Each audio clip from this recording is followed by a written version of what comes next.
in a spirit of constructive engagement. I once again express my gratitude to President Erdogan and the government of Turkey for their efforts working in permanent coordination with the United Nations. The importance of the Black Sea Initiative and the parallel memorandum of understanding between the UN and the Russian Federation is clear. These agreements matter for global food security. Ukrainian and Russian products feed the world. Under the Black Sea Initiative, more than 10 million tons of food have been exported. Vital food supplies are reaching some of the world's most vulnerable people and places, including 30,000 tons of wheat that just left Ukraine aboard a WFP chartered ship to feed hungry people in Sudan.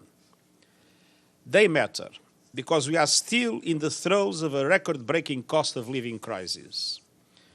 Over the last year, markets have stabilized, volatility has been reduced, and we have seen global food prices fall by 20%. And they matter because they demonstrate that even in the darkest hours, there is always a beacon of hope and an opportunity to find solutions that benefit everyone. Looking ahead, we hope that exports of food and fertilizers, including ammonia, from the Russian Federation and Ukraine, will be able to reach global supply chains safely and predictably, as foreseen in both the Black Sea Initiative and the Memorandum of Understanding on Russian food and fertilizer exports, the implementation of which the United Nations is fully committed to support. Thank you. Thank you very much. Thank you.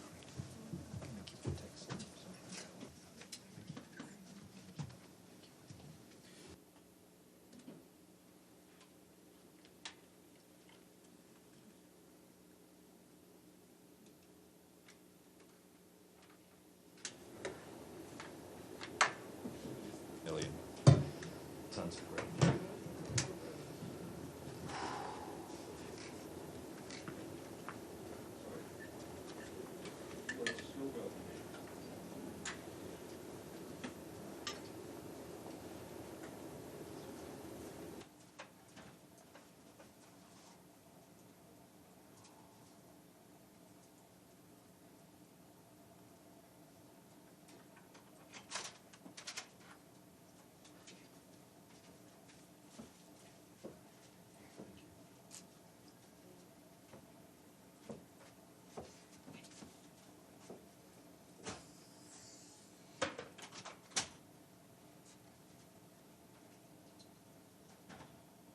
Okay. Good afternoon. See, when the boss is here, we start almost on time. All right, I'll take your questions after this. I do have a few things for you. After this, we will be joined by Mami Mizutori, the Special Representative of the Secretary General for Disaster Risk Reduction. She'll be here to brief you on the high-level meetings on the midterm review of the Sendai Framework for Disaster Risk Reduction. You will have seen that yesterday evening we announced that the Secretary General, no surprise, will be going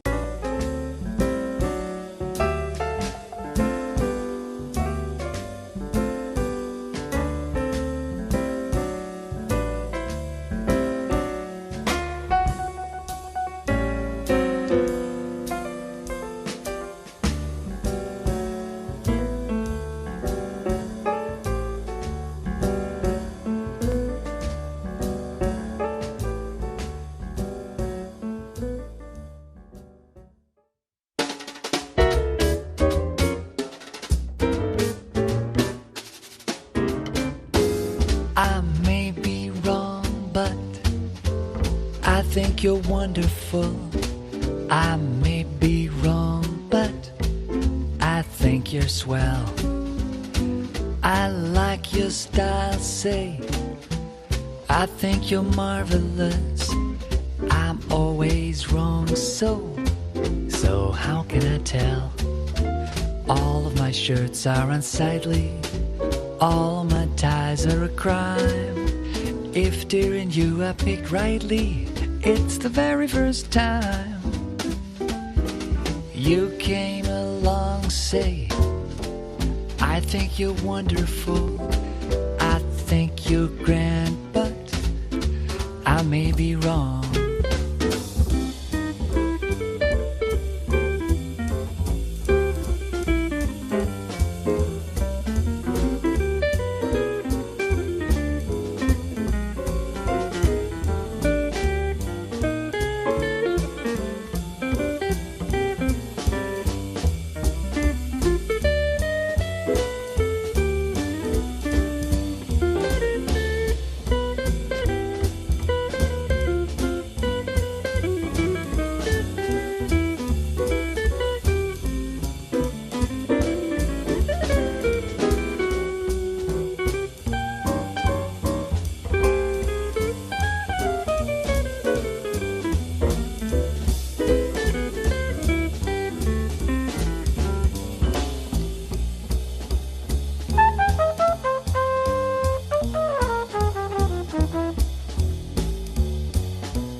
I may be wrong, but I think you're wonderful.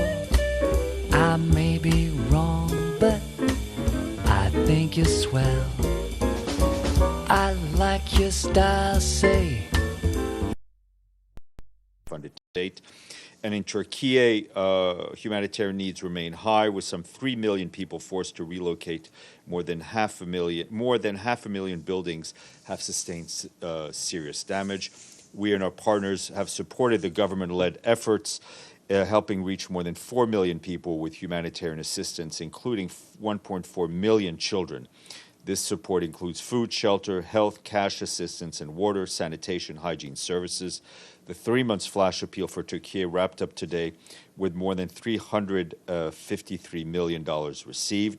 In the months ahead, we and our partners will continue to back government efforts to deliver urgent assistance as needed. Turning to Sudan, we, along with our humanitarian partners today, called for $3 billion to help millions of people in the country and hundreds of thousands fleeing to neighboring countries. The humanitarian response plan for Sudan has been revised and requires $2.56 billion. That's an increase of $800 million from just a few months ago to help 18 million people until the end of this year, making it the largest appeal ever for Sudan. The Sudan Regional Refugee Response Plan seeks $470.4 million to support refugees, returnees, and host communities in the Central African Republic, Chad, Egypt, Ethiopia, and South Sudan. On the ground in Sudan, we're working to ramp up life-saving assistance for millions of people in need. WFP has reached more than 200,000 people to date, with over 5,500 tons of food. Distribution is also underway in the states of Al Jazeera, Gedaref, Kassala, White Nile, North Darfur, and East Darfur. This includes nutrition support, which is also going on in Red Sea State. WFP is planning to expand operations in Blue Nile, Central Darfur, and northern states this week. Yesterday, 4 trucks from UNICEF moved supplies from Soba to Al Jazeera, crossing conflict lines with health and nutrition supplies, including emergency health kits containing essential health supplies. Quick update from the Central African Republic and our peacekeeping mission there. In the Vakaga prefecture, which borders Sudan, the security situation remains unstable, and there's a steady influx of people arriving from Sudan, not surprisingly. The mission continues to monitor the situation and engage with local authorities and community leaders to ensure the protection of civilians. The mission also maintains a temporary presence in the village of Tiringulu, also in the Vakaga prefecture, to prevent violence following attacks by armed groups earlier this month. against Central African forces, defense forces. In the same prefecture, the mission is also working jointly with UNDP to provide technical, logistical, security assistance to advance electoral mapping to facilitate local elections.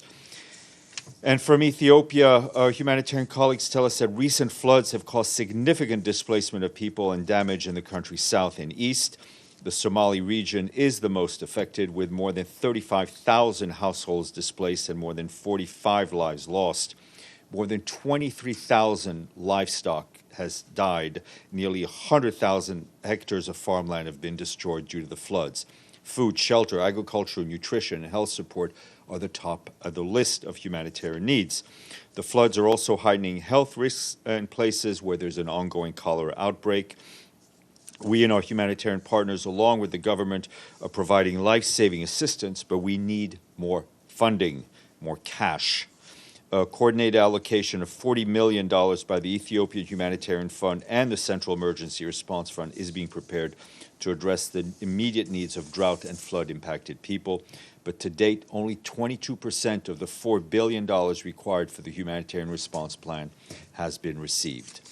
And just a quick note from Mali, where WFP is calling for urgent funding to ramp up emergency food and nutrition assistance to 3.8 million women, men, and children in central, northern, and south-central Mali.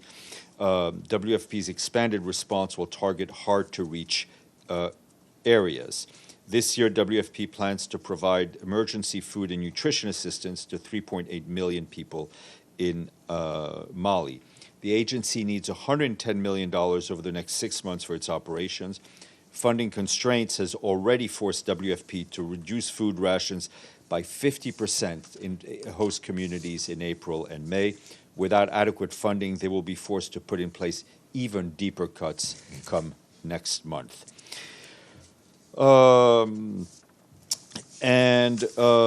Just to flag that yesterday, the Undersecretary General for Peace Operations, Jean-Pierre Lacroix, wrapped up his visit to UNMIK.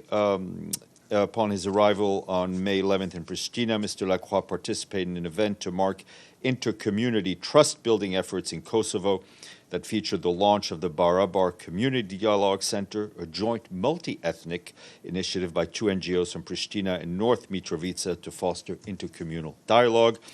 He also met with a number of civil society organizations and religious leaders across Kosovo, where UNMIK works alongside local partners as part of broader efforts to build social cohesion and inter-community trust lines with its mandate.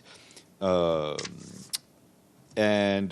his visit, Mr. Lacroix also met with President Osmani Sadru and Prime Minister Albin Kurti, among other leaders, to discuss the recent developments regarding the EU-facilitated dialogue, as well as UN support to peace building, build peace and trust among Kosovo's communities. And he met with UNMIK staff and the UN Kosovo team and international partners. He then went on to Belgrade, where he held discussions with Prime Minister Ana Brnabić, First Deputy Prime Minister, and Foreign Minister Ivica Dačić, to discuss the normalization process, regional stability, and UNMIK's work on trust building. In his meeting with the Deputy Prime Minister and Minister of Defense, Mr. Vučević, Mr. Lacroix thanks Serbia for its contribution to UN peacekeeping globally. Today, World Meteorological Organization launched a very important report that says that global temperatures are set to reach new records in the next 5 years. WMO says there is 66% chance that the annual global surface temperature will temporarily exceed 1.5 degrees above pre-industrial levels for at least one in the next 5 years, and a 98% likelihood that at least one of the next 5 years will be the warmest on records. Today is the International Day Against Homophobia, Transphobia, and Biphobia. Just to flag that an equal world depends on recognizing and respecting diverse identities. With that in mind, the theme this year is Together, Always United in Diversity. Today is also World Telecommunications and Information Society Day, which helps raise awareness on the possibilities that the use of the internet and other information communication technologies can bring to societies and economies. Tomorrow our guest will be Fran Equiza, UNICEF's representative in Afghanistan, which will be a very interesting briefing. Michelle. Thank you, sir. question following the SG's remarks.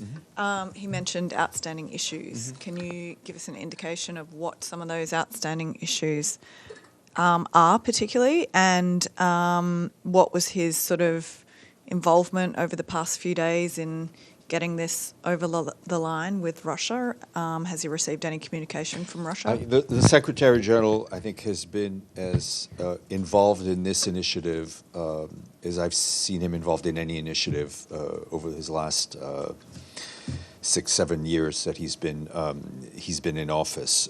He's been working the phones. He's had meetings with Russian officials. He's been speaking with Ukrainian officials as well, of course, along with keeping very much abreast of the work that Martin Griffiths is doing, that Rebecca Greenspan is doing. There was, on the issues, there was a Quad meeting yesterday. We expect to have another Quad meeting today.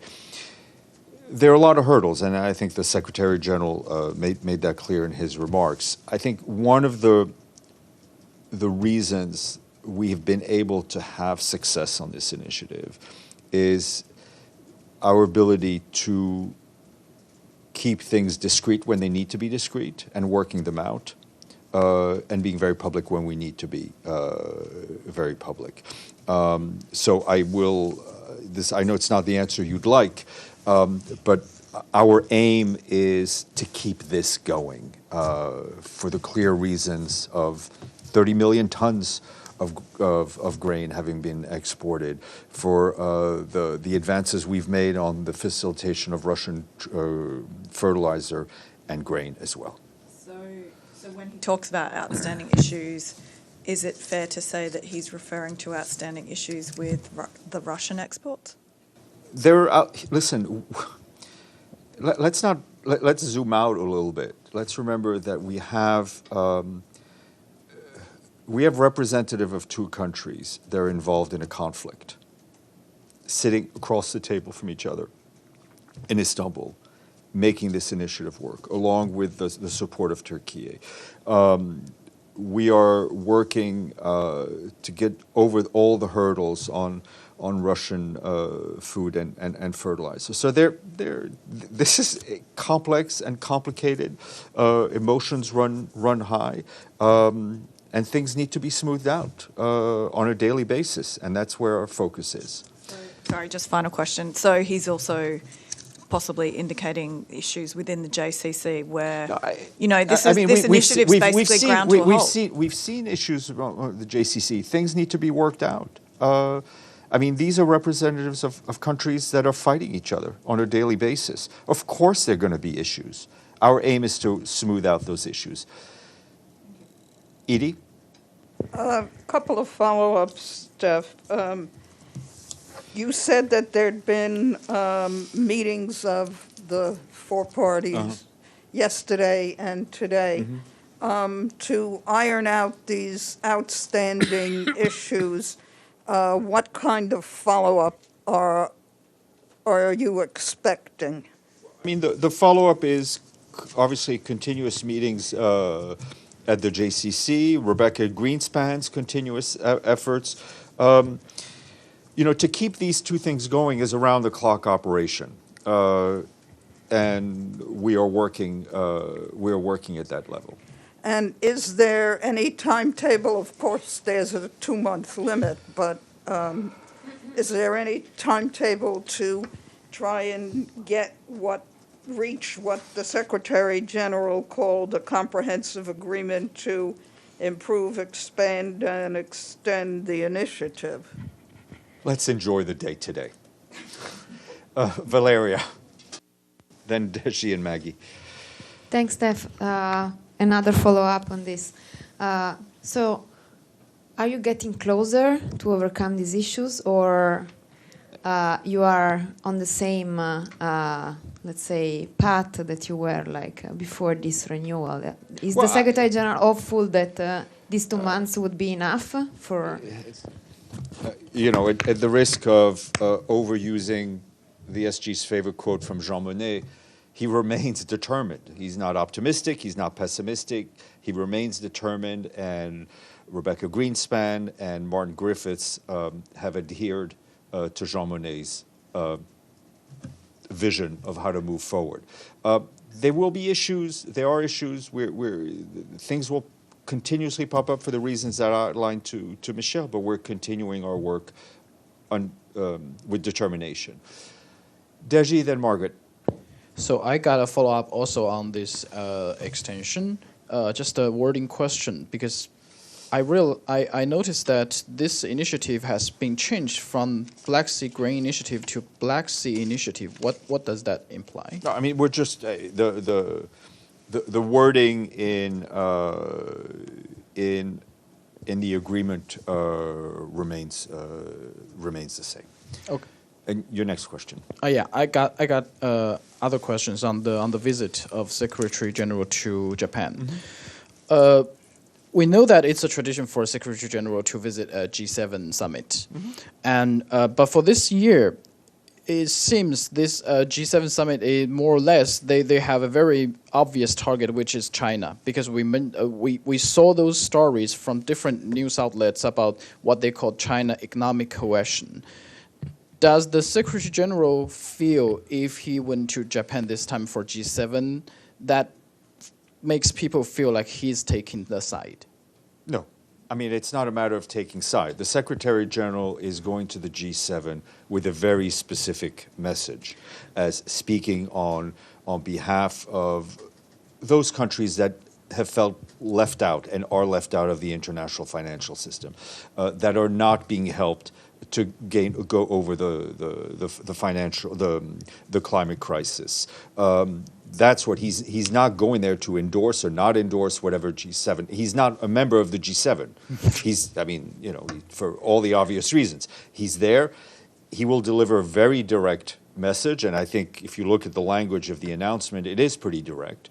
And I think you know him. He speaks his mind, and he will do so, and that's why he's going. And I think that's why every Secretary General, has attended G7 meetings. It's very important for the Group of Seven to hear his voice on behalf of others. We saw the schedule, and he's in the schedule. It says he will stress the economic decoupling is not an option there. Given the situation now about all this, do you think everybody will listen? Don't ask me. Ask those around the others around the table. Of course, I very much hope that people listen to every word that the Secretary General says. He's given a lot of thought to what he's going to say and what he has said. Margaret, then Gregory, then Alan, and then we'll keep going. Is he doing a letter? Does he do a letter to the G7 or the G20? Usually he does a letter. I think it's right? It's a dear G20 letter, okay. Not a dear G7 letter. Just checking. If there's 7 of them, he could speak to all of them directly. Doesn't need to write. I guess so, yeah. Speaking of letters, any response from President Putin to the SG's letter on the grain deal? Let's enjoy today. Okay. Right. And then just on these Quad meetings, just to be very precise, they are all 4 together at the same table. Like Russia and Ukraine are at the same table. Right. So let's at the JCC at the JCC every day they are there in person. Right. There is a Ukrainian representative. There's a Russian representative. There's a representative from Turkey, and of course the UN. On the Quad meetings, some of them are in person, some of them are online. Okay, and then at what level is the one that's happening today? For example, is Mr. Griffiths and Ms. Greenspan participating? I will check. Okay, and where are they at the moment? Do you know? Mr. Griffiths is in Geneva. Ms. Greenspan is most likely in Geneva, but I have a hard time keeping track of the 2 of them. Okay, and then just on one other subject, on Myanmar, we just heard from the Special Rapporteur. Does the Secretary General have any reaction to this report about $1 billion worth of arms going to the military in Myanmar, and many of it being used for what he says amount to crimes against humanity? Well, as you know, the very important work that the special rapporteurs do are independent of the Secretary General, including in their reporting. I think we have not been shy at expressing our deep, deep concern at the situation in Myanmar, at the way the authorities in power have behaved, notably in the violence against civilians, in the continued detention of thousands of people, including political leaders. So I think our position is clear, but I don't have a specific reaction to that report. Gregory, then Alan. Thank you, Stefan. First question, please. President Erdogan said today vessels moving from the Ukrainian ports Nikolaev and Olvia. So does it mean that the deal is expanding for these ports? And the second one, please. Are there any concrete plans how Secretary General team will work on the remaining issues during these 2 months?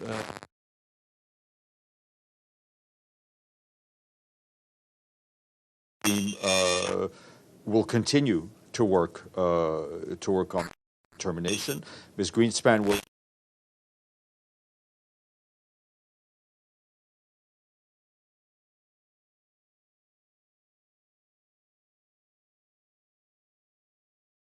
continues extremely actively. President Erdogan said about that's an issue.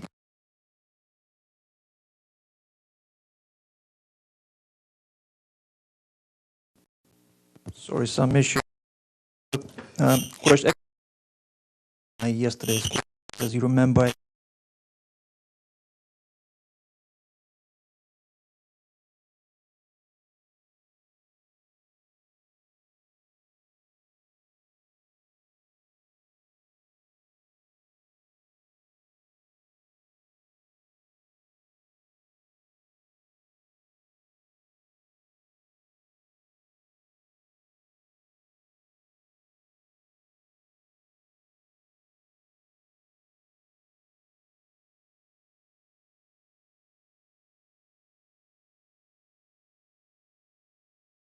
Question is, did you manage to verify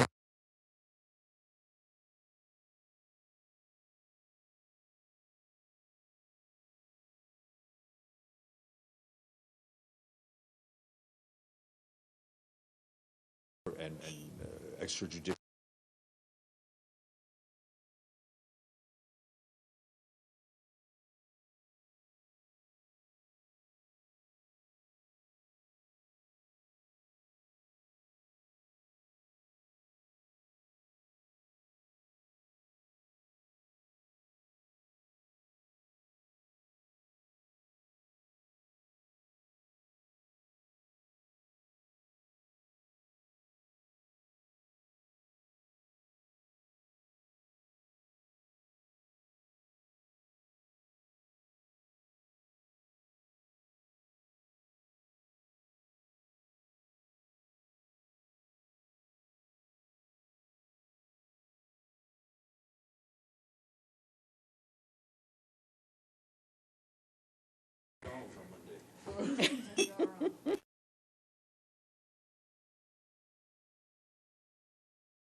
Could I try?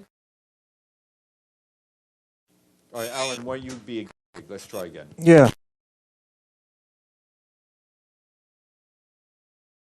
Okay.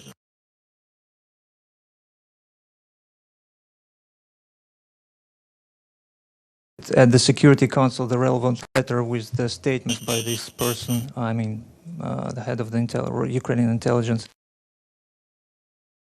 The question is simple. Why concerning such a statement, this particular statement.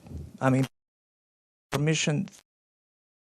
I've been very clear. I have no way to verify the claims that have been made, but I can tell you that we stand against all acts of terror by whomever they may be conducted, wherever they may be conducted. It is very important that anyone with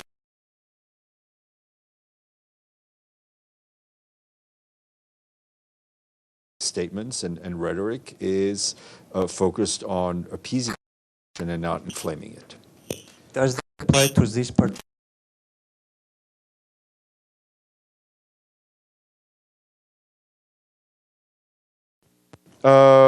Murad and then Stefano and then Toshi. Thank you, Stephen. On Palestine, there is the Flag Day in East Jerusalem. Thousands of the Israeli far right expected to march through the old city Muslim quarter. In the past, this has led to repeated attacks. Is there any message? We very much hope that there will be no violence, provocation.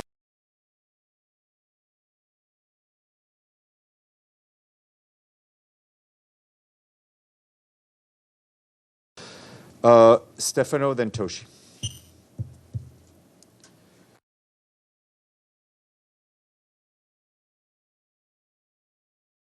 About the initiative of Africa, certain country in Africa, and President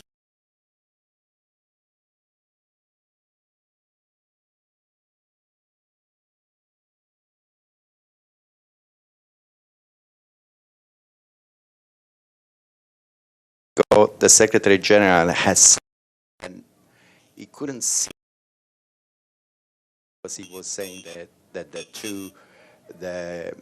two country conflict, they still think they want to win and everything. Was it for him a surprise that actually this African initiative, and can you give us any more details about what the President of South Africa said to Guterres?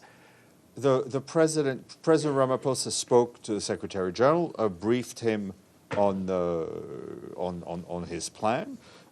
It's not a surprise that countries of good faith are doing whatever they can to try to bring an end to this conflict. Everyone has a part to play, right? And Secretary General is playing his part. And I think if you look at what has been achieved at the JCC, it's very important and it's very critical. All these things can be built upon. So it is, we all want to see an end to this conflict, an end to this war, in line with the Charter, in line with General Assembly resolutions, and in line with international law. And we hope that this initiative succeeds. But because the President of South Africa actually called the Secretary General on the same day, actually the day before he announced that, was it this because he needed some advices from him? What did he? I mean, I think it's only. I think we very, very much appreciated that President Ramaphosa took the time to call the Secretary General. It was very courteous, and I think it's not surprising that someone who's launching a peace initiative call the Secretary General of the United Nations at a time like this to inform him of what he or she is doing. Okay, thank you. Then just another thing. Just coming here, there were outside the building a delegation of women, immigrant women that work as home care workers. And they had a petition for the United Nations. Now, the guard, of course, they couldn't take it, and they gave it to me. And there is a petition about the United Nations to declare 24 hours workday is a crime against humanity. Basically, in New York City, there are apparently thousands of women that are immigrants, and they work in 24 hours taking care of people in need. They said that they already went to City Hall. They did a lot. But Can I give it to you then? What is the question? No. My question is, can I give it to you? I don't. I mean, this is Stefano. This is a press briefing. I will tell you that the issue is an extremely important one, and we often see marginalized communities, especially immigrant communities, being taken advantage of in every country, all over the world. I think for all those who travel, we've all seen it. It is important that member states uphold the rule of law, uphold international labor standards. Toshi, and then we'll go to the screen, and I'll come back. Thank you, Stefan. Regarding the Secretary General's visit to Japan, I have a quick question on his schedule. He's leaving today, and which means he's arriving. No, he's leaving tomorrow. I think we put out the announcement yesterday, which said he was leaving tomorrow, because the original plan it put out would have been to put out the announcement today, because he's leaving tomorrow. So Perfect. It's our bad. But thank you for paying attention. Abdelhamid and Pam, please.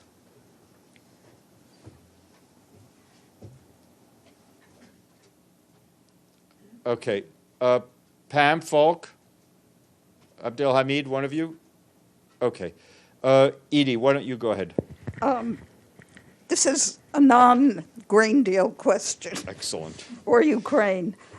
Does the Secretary General have any reaction to the announcement by UN scientists today that the world will likely warm to beyond 1.5 degrees centigrade by 2027? I think the message is to policymakers, to the private sector, listen to the science, listen to the facts, and act now. Let's try the online again. Abdelhamid? Pam? Okay. We will go to our guests, if you give me a minute, and then we'll go to Paulina.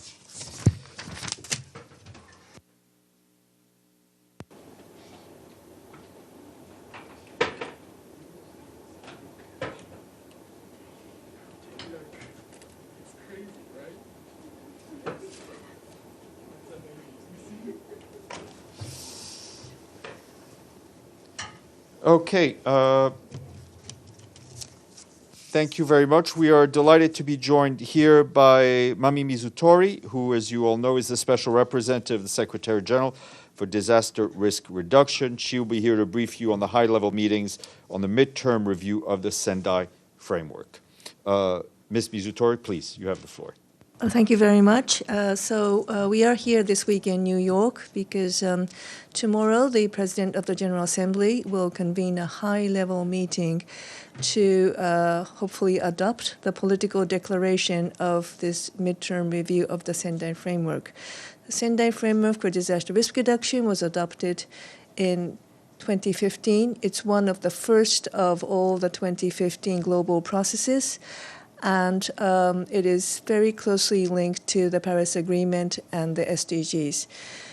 The gist of this agreement is let's stop trying to manage disasters after they wreck us. Let's try to manage disaster risk, prevent hazards, risk from becoming disasters. And 8 years on, where are we? This is what this midterm review is about. What has been achieved, what are the gaps, and what do we need to do in order to achieve the Sendai framework and also achieve SDGs. We're not doing that well. Mortality went down somewhat because early warning system is much better than before. But if we include the numbers of mortality from COVID, that also went up. And if you look at all other things, affected people, injured people, economic loss, disruption to infrastructure basic service, this is all going up, as you know. And the number of people affected by disasters, it has gone up 80% since 2005 to now. And at the same time, when you look at preparedness, such as early warning system, only 1/3 of SIDS is covered, only half of the world is covered. But the early warning system is not that good, but I would say that what came out from this midterm review process is that there is much more awareness that we need to prevent better. This is a result of the climate emergency. I think you all heard about the recent WMO report. And we also went through COVID. So we know that we need to prevent better. But this has not translated into action yet. And what are the actions that are included in the political declaration of tomorrow? These are that we need to have a better risk governance. Many times in most countries, disaster risk management is confined in a very small agency in the government without budget, without people. But if we don't have risk-informed policies across all the sectors, agriculture, industry, education, you are vulnerable to disasters. Another thing that we are very keen of is that local resilience, which became very important during COVID, when most cities were facing disasters, local resilience is not very high. Cities don't have budget, cities don't have people, and this all has to be changed. And importantly, when we look at the nature of risk, which is really systemic, this is what we saw during the pandemic, that one thing leads to another and everything is connected, but our actions are not connected. And so many times, even in development decisions, we are creating more risk than reducing them. The financial system also is not very risk-proof. The real cost of disasters is not accounted for in many of the financial transactions. It's not disclosed. And so this is why we keep on investing in many things, including infrastructure, which is not resilient. So this is where we are, and we need to change our awareness into action. We do believe that we have a chance of doing this. We know that after a disaster, billions of dollars is needed. Pakistan, Turkey, and it's not really, the gap is not really closed. And unfortunately, this billions of dollars needed for response and recovery is getting higher and higher. So now is the time really to start to work on the root causes of disasters, the root causes of risk, which include poverty, which include gender inequality. It's not only about climate emergency. We do need to work on the vulnerabilities and exposure in our societies. And if we do this, and if we make the right decisions, I think we have a better chance of preventing. So this is what it's all about, and happy to take any questions if you have. Thank you very much, Ms. Mizutori. Any questions? Alan? Thank you so much on behalf of the United Nations Correspondents Association for doing this briefing. May I have one question, please? What steps do you foresee in order to improve the early warning systems, especially in terms of the possible future pandemics similar to the COVID-19 pandemic? So a really effective early warning system needs to be a multi-hazard. This is connected to your question. Many times, even when a country has an early warning system, it's looking at the historic hazards that they were attacked by. It doesn't look at the whole range of hazards, including pandemics and epidemics. So A, it needs to be multi-hazard. B, it needs to be really inclusive, because we talk a lot about what's called the last mile, and now we're changing the language to first mile.